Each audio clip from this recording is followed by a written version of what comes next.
اس میں سب سے پہلا حق یہ ہے کہ ہم اس کا حق مہر ادا کریں.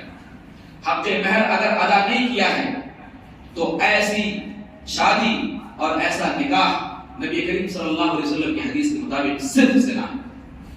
اور بعض دفعہ ایسا ہوتا ہے کہ ہم شادی ہوتی ہے، شادی ہونے کے ایک پہلے دن یا دوسرے دن اپنی بیویوں سے زبردستی مہر معاف کروا لیتے ہیں. یہ ایک وبا عام ہو چکی ہے. اور بعض دفعہ ایسا ہوتا ہے مہر پوری ہائی فائی مقرر کر دی اور جب دینے کی بات آئی تو پھوٹی کوڑی تک نہیں.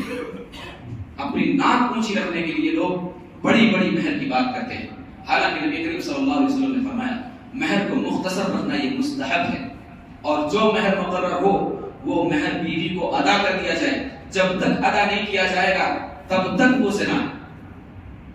اللہ رب العالمین نے فرمایا وآتوا النساء صدقاتهن نحلا، اپنی عورتوں کو ان کا حق مہر ادا کر دو. اگر ایسا نہیں کر رہے ہو تو یقین جانو کہ تم لوگ سب سے بڑے ظالم ہو. اور بڑی مہر یہ مرغوب چیز نہیں ہے. بڑی مہر ادا کر کے یا بڑی مہر آپ متعین کر کے آپ معاشرے کے اندر آپ کی نام اونچی نہیں ہو سکتی ہے. اس وجہ سے اپنی حیثیت کے مطابق جتنی چادر ہو اتنی پاؤں پھیلائیں، اللہ رب العالمین اسی میں برکت دے گا. تو یہ ایک بیوی کا حق ہے شوہر پر، یہ حق مہر اس کو ادا کر دیا جائے. اگر وہ خود سے معاف کر دے راضی برضا ہو کر کے تب جا کر کے وہ حق مہر معاف ہے. اور اگر زبردستی معاف کروایا تو یہ ظلم ہو جائے گا اور یہ قطعاً اسلام کے اندر برداشت نہیں. دوسرا حق ایک بیوی کا شوہر پر کہ اس کا نان و نفقے کی ذمہ داری ساری چیزیں ایک شوہر پر ہونی چاہیے.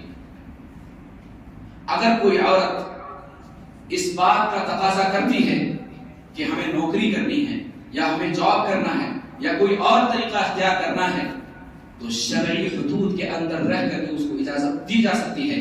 ورنہ نان و نفقے کی ذمہ داری صرف اور صرف یہ مرد پر ہے. اور اگر ایسی کوئی عورت ہے جو جاب کرتی ہے، نوکری کرتی ہے، اپنے شوہر پر کبھی احسان نہ جتائے. اپنے شوہر پر کبھی بھی احسان نہ جتائے کہ میں نوکری کرتی ہوں، میں تمہیں کھلاتی پلاتی ہوں. ایسی صورت میں آپ بیٹھ جائیں، شوہر کو اکسائیں اور شوہر کو ورغلائیں جا کر کے تم کام کرو. اور یہ ہمارے معاشرے کے اندر بہت زیادہ عام ہے. بیوی کام کرتی ہے، شوہر دن بھر پڑا رہتا ہے کر کے. یہ بہت افسوسناک مرحلہ ہے اور اس وجہ سے خانگی مسائل بہت زیادہ خراب ہوتے ہیں. آپ بہت ساری چیزیں جانتے ہیں، زیادہ کچھ کہنے کی ضرورت نہیں ہے. اللہ کے رسول صلی اللہ علیہ وسلم نے فرمایا کہ تمہارے اوپر تمہاری بیویوں کا سب سے زیادہ حق یہ ہے کہ تم اسے جو کچھ پہن رہے ہو اسی کی وقت اس کو پہناؤ، جو کچھ کھا رہے ہو اسے کھلاؤ ضرور. اور اگر ایسا نہیں کرتے ہو تو تم یقیناً مجرم ہو. اور سب سے بہترین صدقہ وہ ہے جو تم اپنے اہل و عیال پر خرچ کرتے ہو. اس لیے ہمیں اس طرف بھی دھیان دینا چاہیے اور اس کو سنجیدگی سے غور کرنا چاہیے کہ اللہ کے رسول صلی اللہ علیہ وسلم نے شریعت اسلامیہ نے ہم پر کیا کیا چیزیں بیوی کے تعلق سے فرض اور مقرر کیا ہوا ہے. تیسرا حق یہ ہے کہ اس کی رہائش کا خاص اہتمام کیا جائے، اس کے بود و باش کا اہتمام کیا جائے اور اگر ممکن ہو تو اس کا ہاتھ بٹایا جائے. اور ہمارے اندر یہ چیز بہت عام ہے. اگر کچن میں پہنچ گئے تو کہتے ہیں کہ بیوی کا پوجا ہوا ہے. اللہ کے رسول صلی اللہ علیہ وسلم کے بارے میں آپ حضرات جانتے ہیں، نبی صلی اللہ علیہ وسلم گردن تک دھویا کرتے تھے، اپنی بیویوں کا ہاتھ بٹایا کرتے تھے. اور بیوی ایک ایسی چیز ہے جس کے ساتھ محبت سے ساری چیزیں برداشت کر دینی چاہیے. اس کے بود و باش کا اہتمام اتنا بہترین کریں کہ آپ کے پاس اگر کوئی چیز میسر نہ بھی ہو تب بھی آپ کی شکر گزاری کریں. اس کے ساتھ ایسا برتاؤ ہونا چاہیے، اس کے ساتھ ایسا اہتمام ہونا چاہیے. اللہ رب العالمین نے فرمایا وَعَاشِرُوهُنَّ بِالْمَعْرُوفِ، ان کے ساتھ جو تم زندگی گزار رہے ہو، تمہارا رہنا سہنا اٹھنا بیٹھنا سونا جاگنا جو کچھ ہو رہا ہے وہ معروف طریقے پر ہو، بہترین طریقے پر ہو. علماء مفسرین نے لکھا ہے کہ معروف کے اندر اس کا ہاتھ بٹانا بھی آتا ہے. اور اگر کوئی شخص ہاتھ نہیں بٹاتا ہے تو اس کے اوپر فرض تو نہیں ہے، لیکن آج کا دور ایسا ہے کہ دل کے اندر کدورت پیدا ہو جاتی ہے. اس لیے اس جانب بھی ہمیں توجہ دینی چاہیے.